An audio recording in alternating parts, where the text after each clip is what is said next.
இது நம்ம நாட்டை எதிர்த்து செய்யற ஒரு போராட்டம்னு எனக்கு ரொம்ப கிளியரா தெரியுது. சரத் 2017 ஜான்வரியில நானும் மெரினா பீச்சுக்கு போயிருந்தேன். நான் பேசினேன் ஜல்லிக்கட்டு ஆர்ப்பாட்டத்துல. டெல்லியில ஜந்தர் மந்தர்ல நடக்கிற சோ கால்டு கற்பாம்பூச்சி போராட்டம். கற்பாம்பூச்சிக்கு என்ன எந்த ஒரு எத்திக்ஸோ ஒரு முறையோ இருக்கோ அதுதான் அங்க நடக்குது. நமது அமைதி போராட்டம் பாருங்க ஜல்லிக்கட்டு, அதுதான் சரியான போராட்டம். இந்த காக்ரோச் ஜனதா பார்ட்டிங்கிறது வேற ஒண்ணுமே இல்லை. இந்த அரவிந்த் கெஜ்ரிவாலுடைய ஆம் ஆத்மி பார்ட்டியோடைய ஒரு விங். அது வந்து நொறுங்கும் போது இன்னொரு anti BJP anti incumbency party தான் இது. இது வந்து ஒரு போராட்டமே இல்லை, இது வந்து ஒரு அரசியல். மாணவர்கள் அடிக்கல, மாணவர்களோட அரசியல்வாதிகள் காசு கொடுத்து கொண்டு வந்த கூண்டாக்களுடைய கூட்டம் இந்த காக்ரோச் ஜனதா பார்ட்டியில பெருசா இருக்குங்கிறது. மோடி ஐயா வேலை செய்யாம அவங்களை கலாட்டா பண்ணா அது யாரா இருந்தாலும், அது சோனியா காந்தியா இருந்தாலும், பிரியங்கா காந்தி இருந்தாலும், அவர் இன் திஸ் கேஸ் ராகுல் காந்தியா இருந்தாலும், பப்பு கானையும் சேர்த்து நாங்க அரெஸ்ட் பண்ணுவோம். அதுவும் சரின்னு தான் நான் சொல்றேன். தலைநகர் டெல்லியில கடந்த 2 தினங்களாக சிஜேபி சார்பில் பாத்தீங்கன்னா பெரும் இளைஞர்களோட போராட்டம் வந்து நடந்துட்டு இருக்கு. இந்த போராட்டம் நீட்டு தேர்வு பாத்தீங்கன்னா வினாத்தாள் கசிவு தொடர்பாக மத்திய அமைச்சர் வந்துட்டு பதவி விலக வேண்டும் தர்மேந்திர பிரதான் அவர்கள் அப்படின்ற வலியுறுத்தி தான் அந்த போராட்டம் நடந்துட்டு இருக்கு. பெரிய அளவுல ஒரு பதற்றத்தை உண்டாகி இருக்கு. எப்படி நீங்க பாக்குறீங்க சார்? என்ன பொறுத்த வரைக்கும் நான் ஒரு தேசியவாதியாக இது நம்ம நாட்டை எதிர்த்து செய்யற ஒரு போராட்டம்னு எனக்கு ரொம்ப கிளியரா தெரியுது. சரத் 2017 ஜான்வரியில நானும் மெரினா பீச்சுக்கு போயிருந்தேன். நான் பேசினேன் ஜல்லிக்கட்டு ஆர்ப்பாட்டத்துல. நான் இருந்த பகுதியிலேயே 40,000 பசங்க இருந்தாங்க. ஒரு சத்தம், ஒரு சண்டை சச்சரவு இல்ல. எல்லாருக்கும் இந்த மாதிரி தண்ணி பாட்டில் கொடுத்துட்டு இருந்தாங்க. சாப்பாடு ஆர்கனைஸ் பண்ணிருந்துச்சு. தமிழ்நாடை பார்த்து அவங்க கத்துக்கிட்டுமே. டெல்லி வெள்ளக்காரன் அடிச்சு விரட்டின பூலி தேவரும், வேலுநாச்சியாரும், அழகுமுத்து கோணும், அப்புறம் நம்ம சின்னமலை கவுண்டரும், திருப்பூர் குமரனும், வாவுச்சம்பரம் பிள்ளையும் அடின்னு அடிச்சவங்க. நமக்கு சண்டை போட தெரியும். அப்படி இருந்தோம் நமது சர்க்காரை எதிர்த்து ஒரு ஆர்ப்பாட்டம் செய்யும் பொழுது அதுல வந்து ஒரு முறை இருக்கு. அத வந்து ஒரு அமைதி போராட்டம் நம்ம சொன்னோம், பண்ணதும் அமைதி போராட்டம். அவங்க வந்து நக்கிட்டு போட்டோம். நம்ம தமிழ்நாட்டுல எப்படி அழகா பண்ணோம். ஒரு அடிதடி நடந்துச்சா, ஒரு ரேப்பு நடந்துச்சா, ஒரு கல்லு நடந்துச்சா? நமது ஜல்லிக்கட்டுல ஒரு பாறாங்கல்லு அடிச்சது கூட நான் பார்க்கல. அவ்வளவு அமைதியும் சாந்தமும். அதே சமயத்துல நாங்க ப்ரொடெஸ்ட் பண்ணோம். மகாத்மா காந்திக்கு வலிமை கொடுத்த மதுரை போலதானே நமக்கு ஜல்லிக்கட்டு தான் சென்னையில. இங்க பாத்தீங்கன்னா கல்லுக்கெல்லாம் லோட் பண்றாங்க. அப்சல்னு ஒருத்தனை பார்த்தேன் சரத். 6 சிக்னிபிகன்ட் கேசஸ் டிராபிக் பார்க்கிங்ல அடிதடி, கொலை, எக்ஸ்டார்ஷன், ரான்சம் இது மாதிரி பண்ணாலு அவர் வந்து ஸ்டூடெண்ட் ப்ரொடெஸ்ட்ல வந்து அவர் பங்கேற்கிறாரு. வேற நான் ஒரு ரவுடி கூட பார்க்கல அந்த 3 நாள் நான் வரும்போது ஜல்லிக்கட்டுல. சோ டெல்லியில ஜந்தர் மந்தர்ல நடக்கிற சோ கால்டு கற்பாம்பூச்சி போராட்டம். கற்பாம்பூச்சிக்கு என்ன எந்த ஒரு எத்திக்ஸோ ஒரு முறையோ இருக்கோ அதுதான் அங்க நடக்குது. நமது அமைதி போராட்டம் பாருங்க ஜல்லிக்கட்டு, அதுதான் சரியான போராட்டம். இது வந்து ஒரு போராட்டமே இல்லை, இது வந்து அரசியலுக்காக பின்னால இருந்து கிராங்க் அப் பண்ணி இந்த காக்ரோச் ஜனதா பார்ட்டிங்கிறது வேற ஒண்ணுமே இல்லை. இந்த அரவிந்த் கெஜ்ரிவாலுடைய ஆம் ஆத்மி பார்ட்டியோடைய ஒரு விங். அது வந்து நொறுங்கும் போது இன்னொரு anti BJP anti incumbency party தான் இது. இது வந்து ஒரு போராட்டமே இல்லை, இது வந்து ஒரு அரசியல் சதுரங்க விளையாட்டுல வந்து ஒரு ஒரு ஒரு ஒரு ஒரு ஒரு மூவ், ஒரு செஸ் மூவ்னு சொல்லுவாங்க, வேற ஒண்ணுமே இல்லை. இந்த போராட்டத்துல நிறைய வந்துட்டு பார்க்க முடியாது. அதாவது செய்தியாளர்கள்லாம் வந்துட்டு அவங்கள ஒம்புக்கு இழுக்கிறதா இருக்கட்டும், ரோட்ல நிக்கக்கூடிய அந்த கார்களை வந்துட்டு அடிச்சு நொறுக்கிறதா இருக்கட்டும், காவல்துறையினரே வந்துட்டு தாக்கும் அளவுக்கு இருக்கு. இவங்க எல்லாமே வந்துட்டு ஒரு இளைஞர்கள் தானா, மருத்துவத்திற்காக படிக்கணும்னு ஆசையில இருக்கவங்க அந்த மாதிரியான செயல்கள்லாம் ஈடுபடுவாங்களா சார்? நிச்சயமா இல்ல, நிச்சயமா இல்ல. இந்த ரவுடித்தனம் பண்றது, கல் அடிக்கிறது, போலீஸ் நீங்க பாத்தீங்கன்னா முதல் 25 ஆர்ப்பாட்டம் தன்னார்வலர்கள் அடி வாங்கும் பொழுது 118 போலீஸ்காரங்களுக்கு அடி வாங்கிருக்கு. அதாவது இவங்க கல் அடின்னு அடிச்சு தாங்காம அவங்க லத்தி சார்ஜ் பண்ணிருக்காங்க. மாணவர்கள் அடிக்கல, மாணவர்களோட அரசியல்வாதிகள் காசு கொடுத்து கொண்டு வந்த கூண்டாக்களுடைய கூட்டம் இந்த காக்ரோச் ஜனதா பார்ட்டியில பெருசா இருக்குங்கிறது எல்லாருக்கும் தெரியணும். 20 ஸ்டூடெண்ட்ஸ் அடி வாங்குற டைம்ல 120 போலீஸ்காரன் அடி வாங்குறான்னா, அப்ப போலீஸோட வலிமை வாய்ந்தவர்களா மாணவர்கள? அவ்வளவு போலீஸ்காரங்க அங்க போய் கட்டிக்கிட்டு போட்டு வந்திருக்காங்க. இவங்க சொன்னா இது கூட ஃப்ராடும்பாங்க. வீடியோலயே தெரியுது. அடிக்கிறாங்களே. அடிக்கும்போது லத்தி சார்ஜ் வரும்பொழுது, நல்லவனுக்கும், கெட்டவனுக்கும் 2 பேருக்கும் அடிதான் வாங்குவாங்க. போலீஸ் எப்படிங்க 30 பேரு இருக்காங்க ஸ்டூடெண்ட்ஸ். 2 கூண்டார் இருக்காங்க. இந்த 30 ஸ்டூடெண்ட்ஸ் மட்டும் விட்டுட்டு அந்த 2 கூண்டா மட்டும் தேர்ந்தெடுத்து அடிக்க முடியாது. அந்த சூழல் வந்து அடிதடி. ஒரு தீவிரமான ஒரு சூழல். ஒன்ஸ் ஒரு அளவுக்கு போலீஸ் அடி வாங்கிட்ட அப்புறம் வேற வழி இல்ல. நம்ம லத்தி சார்ஜ் பண்ணணும். டியர் கேஸ் அடிக்கணும்னா, அவங்க அடிச்சுதான் பண்ணுவாங்க தவிர, இங்கெல்லாம் தேர்ந்தெடுத்து பண்ண முடியாது. அப்ப போலீஸ்காரர்கள் போலீஸ்காரர்கள் வந்து மாணவர்கள் அடிப்பாங்க. அப்ப ஒரு 2 மாணவன்கள் கீழே படுப்பாங்க. அவனை சுத்தி இந்த பக்கத்துல இந்த ஆங்கிள் இருந்து அந்த ஆங்கிள் இருந்து எனக்கு கஷ்டமா இருக்கு பாவம் மாணவர்கள் அடி வாங்கும்போது. ஆனா அது 10 ஆங்கிள் இருந்து எடுத்து இது வந்து இந்த டியர்மேன் ஸ்கொயர்ல வந்து சைனாக்காரன் பண்ணான். அதுக்கு வந்து சமமான ஒரு பயங்கரமான ஒரு தீவிர வன்மம், அதுவும் சர்க்காரால செய்யப்பட்ட ஒரு தீவிர வன்மம் என்கிற ஒரு கட்டுக்கதையை வந்து அமைச்சு நம்ம பப்ளிக்கு இவங்க விடுறாங்க. தயவு செய்து பப்ளிக் வந்து இதை உஷாரா பார்த்து, டேய் நீ சுத்துற கதையில எனக்கு நம்பிக்கை இல்லைன்னு நம்ம சொல்லணும். அப்பேற்பட்ட ஒரு காலகட்டத்தில் நம்ம வாழ்ந்துட்டு இருக்கோம். நிச்சயமா இது உண்மை, இது பொய்ன்னு நம்ம வந்து தேர்ந்தெடுத்து எடுக்கணுங்கிறது மக்கள் கிட்ட நான் கெஞ்சி கேட்கிறேன்.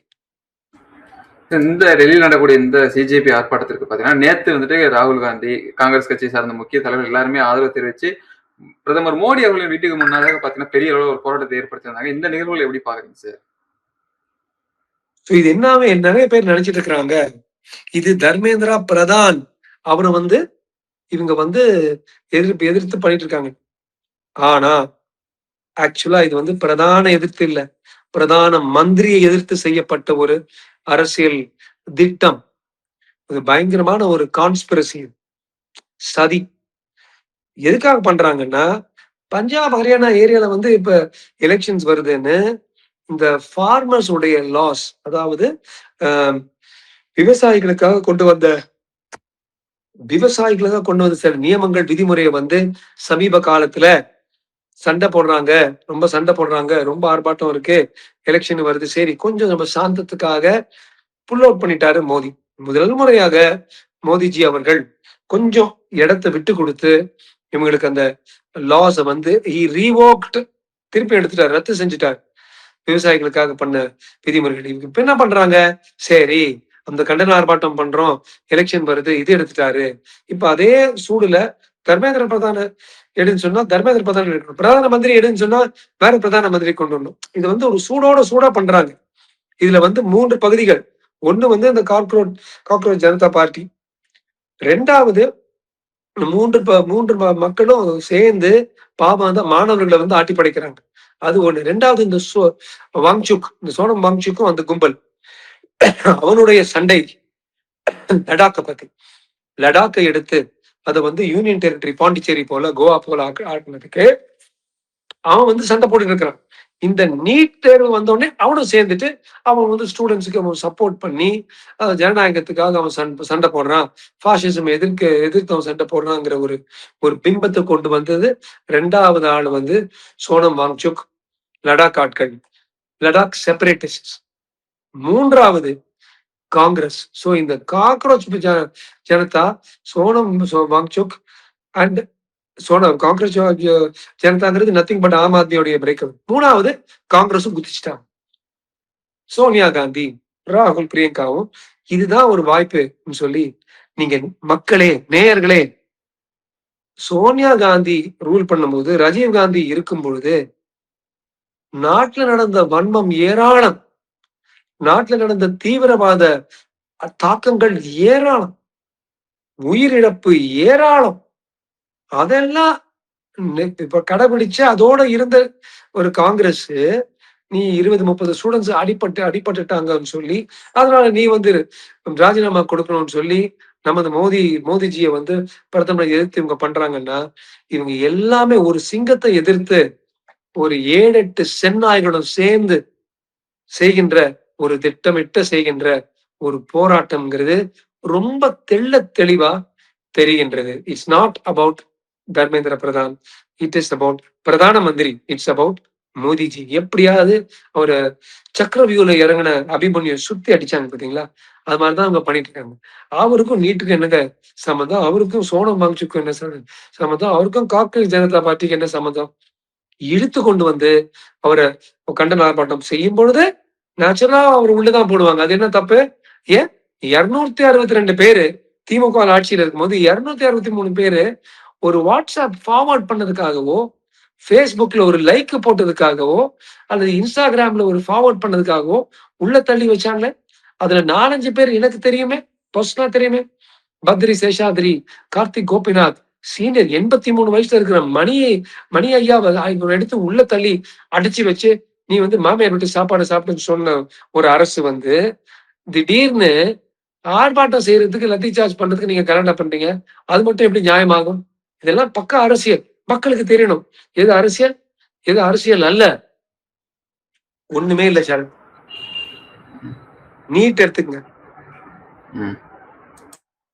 எல்லாருக்கும் நமது கான்ஸ்டிடியூஷன் ஆஃப் இந்தியான்னு, கான்ஸ்டிடியூஷன் ஆஃப் இந்தியால என்னென்ன விஷயம் பண்ணான்னு அம்பேத்கர் எழுதிட்டாரு. இப்படிதான் நாடு ஓடணும். அதுல வந்து சுப்ரீம் கோர்ட் வரைக்கும் 2013 நீட் வந்து அன்கான்ஸ்டிடியூஷன் சொல்லிட்ட அப்புறம் 2020 5 judge, 2016 5 judge bench of the Supreme Court, அதோட ஹையா போகலாம், தியரட்டிக்கலி போகலாம், 21 ஜட்ஜ் வரைக்கும் இழுத்துட்டு போகலாம். பட் நடக்கிறது இல்ல அது வந்து சரியில்லைன்னு ரீகால் பண்ணிட்டு அலோவ் பண்றாங்க. 2020 திருப்பி ஒரு 3 judge bench headed by Arun Mishra, இல்ல இது கான்ஸ்டிடியூஷன் தான் சொல்றாங்க, லோக்சபால ராஜ்யசபால போகுது, சுப்ரீம் கோர்ட்ட போகுது. எந்த ஒரு விஷயமும் இது நான் குறிப்பிட்டு நான் சொல்றது, நமது தமிழ்நாடு முதலமைச்சர், நான் ஓரளவுக்கு ஆதரவளிக்கிற, நான் பாஜக இருந்தாலும் ஆதரவளிக்கிற விஜய் அவர்கள், ஏனென்றால் ஒரு மாற்றம் கொண்டு வரலாம் தமிழ்நாடுக்குன்னு போராடுறாரு. அவர் ஒரு ஜனநாயகன். என்னுடைய மனசு அவரோட இருக்கு. யாரும் அவருக்கு தப்பான அட்வைஸ் கொடுக்குறாங்க. அதாவது யாரோ தப்பான அட்வைஸ் முதலமைச்சர் சொல்லி அவர் சொன்ன நீட் எப்படியாவது ஒழிச்சிட்டா நீட்டே இல்லாம நல்லா இருக்கும். மக்களே, தயவு செய்து நேர்களை கேளுங்க. சுப்ரீம் கோர்ட்டுடைய, அதாவது லோக்சபா ராஜ்யசபா சுப்ரீம் கோர்ட்டுடைய 5 பெஞ்ச் வரைக்கும் போய் அப்புறம் 3 பெஞ்ச் பாஸ் பண்ணி வந்த ஒரு விஷயம், அதை திருப்பியும் ரிவர்ஸ் பண்ணி பண்றது ஆல்மோஸ்ட் இம்பாசிபிள். அது இம்பாசிபிள் இல்ல, மனிதன் எல்லாமே இப்ப கூட நம்ம எல்லாம் தலையில நின்றுட்டு டெல்லி வரைக்கும் போகலாம், ஒரு வேலை யாராவது ஒருத்தன் பண்ணலாம். ஆனா அது வந்து பிராக்டிக்கலா இல்ல. இது வந்து அது மாதிரி இது நடக்க முடியாது. நம்பர் 1. நம்பர் 2, ஆமா, ஒரு எக்ஸாம் வந்து லீக் ஆயிடுச்சு. எவ்வளவு லீக் இது வரைக்கும் கடந்த 20 வருடங்கள் நடந்துருச்சுன்னா, ரொம்ப முக்கியமான நான் ஒரு புள்ளி விவரம் கொடுக்க போறேன். 150 பெரிய தேர்வுகளுக்கு இது வரைக்கும் எக்ஸாம் லீக் ஆயிருக்கு கடந்த 20 வருடங்கள். அதுல 5-6 நியர்லி 10 பெரிய தேர்வு லீக் ஆனது, கசிவானது தமிழ்நாடுல. ஏன்? இந்த குரூப் 1 குரூப் 2 எக்ஸாம்ல இருக்கு. குரூப் 1 எழுதுறது வந்து டெபுட்டி கலெக்டர் ஆகுறதுக்கு, டிஇஓ எல்லாம் ஆகுறதுக்கு. குரூப் 2 இருக்கு, ஏஎஸ்ஓ சூப்பர்வைசிங் ஆஃபீஸர் டிஸ்ட்ரிக்ட்ல ஆகுறதுக்கு. இது மாதிரி இந்த ரெண்டும் பாத்தீங்கன்னா 5 லட்சம் 6 லட்சம் பேர் ஒவ்வொரு வாட்டி எழுதுவாங்க. 2012 குரூப் 2 லீக் கசிவாயிடுச்சு. 2010 குரூப் 1 டெபுட்டி கலெக்டர் ஆகுறதுக்கே லீக் ஆயிடுச்சு. ஏன் இப்ப 2023 திமுக கவர்மெண்ட் இருக்கும் போது நாம கூட இதை பத்தி பேசியிருக்கோம். குரூப் 2 லீக் ஆச்சு. 2019 அதிமுக கவர்மெண்ட் கிளாஸ் 9 9ஆம் கிளாஸ்ல தமிழ்நாடு பூரா தமிழ் பேப்பர்ஸ் லீக் ஆயிடுச்சு. Of course NEET 2024, NEET 2026. நீங்க அந்த குரூப் 2 பாத்தீங்கன்னா 80 லட்சத்துக்கு இங்க இருந்து விற்கிறாங்க. சென்னையில இருந்து பாலன் ஒருத்தர் நாமக்கல்ல வந்து ஒரு கேஃபேல டவுன்லோட் பண்ணி அங்க சுத்துது. சோ ஒரு சிஸ்டம். நான் வந்து முதலமைச்சர் கிட்ட சமீபத்துல மெர்சல் படம் பார்த்தேன். இதுக்கு முன்னாடி நான் பார்க்கல, ஏன்னா டாக்டர்ஸ் பத்தி தப்பா சொல்லியிருக்காங்க. ஆனா அதுல வந்து ஒரு டயலாக் இருக்கு. அதை சொல்லுவாரு, எல்லாரும் பத்தி நான் சொல்லல, இன்னூர்ல ஒரு 10 டாக்டர்ஸ் தப்பா இருக்காங்க பாத்தீங்களா, அந்த மருத்துவர்களுக்கு தான் சொல்றேன், மத்தவங்க நான் சொல்றதை நீங்க எடுத்துக்கவே தேவையில்லை. அது போல ஆயிரக்கணக்கான தேர்வுகள் நடக்கும் போது இது மாதிரி 10 தேர்வுகள் தப்பாகும். இப்படி நீங்க பாத்தீங்கன்னா மத்திய பிரதேஷ்ல இந்த வியாபம் ஸ்கேன் வந்துச்சு, வேப்பம் ஸ்கேம். சம்பந்தப்பட்ட விட்னஸ கொன்னுட்டாங்க. சம்பந்தப்பட்ட ஸ்டூடெண்ட்ஸ் கம்ப்ளைண்ட் பண்ண ஸ்டூடெண்ட்ஸ கொன்னுட்டானுங்க. வியாபம் ஸ்கேம். அது வச்சு தமிழ்ல கூட படம் எடுத்தாங்க. விஜய் படம் தான் நினைக்கிறேன். பார்கவோ பைரவாவோ என்னமோ. மத்திய பிரதேஷ்ல, பீகார்ல, ராஜஸ்தான்ல, உத்தரப்பிரதேஷ்ல. நான் என்ன சொல்ல வரேன்னா, எல்லா மாநிலங்கள்லயும் கடந்த 20 வருஷமா நடந்துட்டு இருக்கு. இது ரொம்ப தப்பு. இது வரைக்கும் பாதிக்கப்பட்ட ஸ்டூடெண்ட்ஸ் உடைய எண்ணிக்கை 4 கோடி. நான் சொல்லல, பெர்ப்ளெக்சிட்டி சொல்லுது. 4 கோடி மாணவர்களுடைய லைஃப் பாதிக்கப்பட்டிருக்கு. நானும் ரொம்ப கஷ்டப்படுறேன். அதை எப்படி சரிப்படுத்துறோம்? 2024ல கொண்டு வர்றாங்க பார்லிமெண்ட்ல. Prevention of unfair means in examination protection act இருக்கு 2024. 10 வருஷம் உள்ள தள்ளலாம். நான் எப்படி இந்த கேங் ரேப் பண்றாங்க பாருங்க. கேங் ரேப்னா 2 பேர் மேற்பட்டவங்க மல்டிபிள் ரேப் குழந்தைகளை கொன்னுடுங்கன்னு சொல்றேன். எப்படி கஸ்டடி டெத்தை எதிர்த்து நான் சொன்னா கூட கேங் ரேப்புக்கு கொல்லுங்கன்னு சொல்றேன். அதே போல 10 வருஷம் உள்ள தள்ளலாம். எல்லா ஆட்களையும் கூப்பிட்டு இந்த 2010ல இருந்து 2026 வரைக்கும் எல்லா கேஸ் இன்னும் ஓடிட்டு தான் இருக்கும். எல்லாரும் 10 வருஷம் ஒரு வாட்டி உள்ள சம்பந்தப்பட்ட அத்தனை பேரையும் 10 வருஷம் உள்ள தள்ளுங்க. ஃபைன் எடுக்காதீங்க. இதெல்லாம் நம்ம ஜட்ஜ் இது கான்ஸ்டிடியூஷன் சொல்லுது. ஜுடிஷியரி, லெஜிஸ்லேட்டிவ், எக்ஸிகியூட்டிவ், ஜுடிஷியரி 10 வருஷம் உள்ள தள்ளினா இது நடக்காது. ஏன்னா 8 கோடி மக்கள் தமிழ்நாடுல இருக்கிறவன் அதுல 5 பேர் ஏமாத்துறாங்க. அதனால 8 கோடி மக்களை தப்பு சொல்ல முடியாது. ஆயிரக்கணக்கான தேர்வுகள் வரும்போது ஒரு சில தேர்வுகள் இப்படி வருது. தேர்வை நீ தப்ப சொல்லக்கூடாது. 10ஆம் கிளாஸ் 12ஆம் கிளாஸ் தேர்வுல கூட நான் எனக்கு சரியான மார்க் வாங்கலன்னு தற்கொலை பண்றாங்க பெண்கள். அதனால 10ஆம் கிளாஸ் 12ஆம் கிளாஸ் தேர்வு நாக் ஆஃப் பண்ணுவீங்களா? JEE நாக் பண்ணுவீங்களா? IIT எக்ஸாம் நாக் ஆஃப் பண்ணுவீங்களா? அதெல்லாம் பண்ண முடியாது. சோ தேர்வு பிரச்சனை இல்ல. தேர்வு ஒருத்தன் கையில இருக்குல்ல, அவன் தான் பிரச்சனை. அவனை நசுக்கி கசக்கி உள்ள தள்ளுங்க. அதனால நம்ம நீட்டு தள்ளி வச்சுட்டு வேற தேர்வு கொண்டு வந்தா அதுலயும் கோல்மால் நடக்கும். சோ தேர்வை ரத்து செய்யறது பதில் இல்ல. அன்புள்ள மாண்புமிக்க முதலமைச்சரே, ரத்து நீங்க இப்படி கோல்மால் பண்றாங்க பாருங்க. அந்த ஆட்களுடைய வாழ்க்கையும் அவங்களுடைய வாழ்வாதாரத்தை நீங்க ரத்து பண்ணீங்கன்னா திருப்பி இதை செய்ய மாட்டாங்கிறது நான் எடுத்து சொல்லணும். நாளைக்கு இது மாதிரி 100 பேர் நீங்க மினிஸ்டர் நீங்க ரிசைன் பண்ணு இதே ஆதவ அர்ஜுன் இந்த மினிஸ்டர் வீடுக்கு முன்னால 100 பேர் கண்டினியூஸா கலாட்டா பண்ணாங்கன்னா அவங்களே அரெஸ்ட் தான் பண்ணுவீங்க. நீங்க வேலை செய்யணும். நீங்க மக்களுக்காக, தமிழ்நாடு மக்களுக்காக நீங்க வேலை செய்யணும் மிஸ்டர் ஆதவ அர்ஜுன். அதை பிளாக் பண்ணாங்கன்னா அவங்களை நீங்க அரெஸ்ட் பண்ணணும். அது கூட நாங்க சப்போர்ட் பண்ணுவோம். மோடி ஐயா வேலை செய்யாம அவங்களை கலாட்டா பண்ணா அது யாரா இருந்தாலும், அது சோனியா காந்தியா இருந்தாலும், பிரியங்கா காந்தி இருந்தாலும், ஆர் இன் திஸ் கேஸ் ராகுல் காந்தியா இருந்தாலும், பப்பு கானையும் சேர்த்து நாங்க அரெஸ்ட் பண்ணுவோம். அதுவும் சரின்னு தான் நான் சொல்றேன்.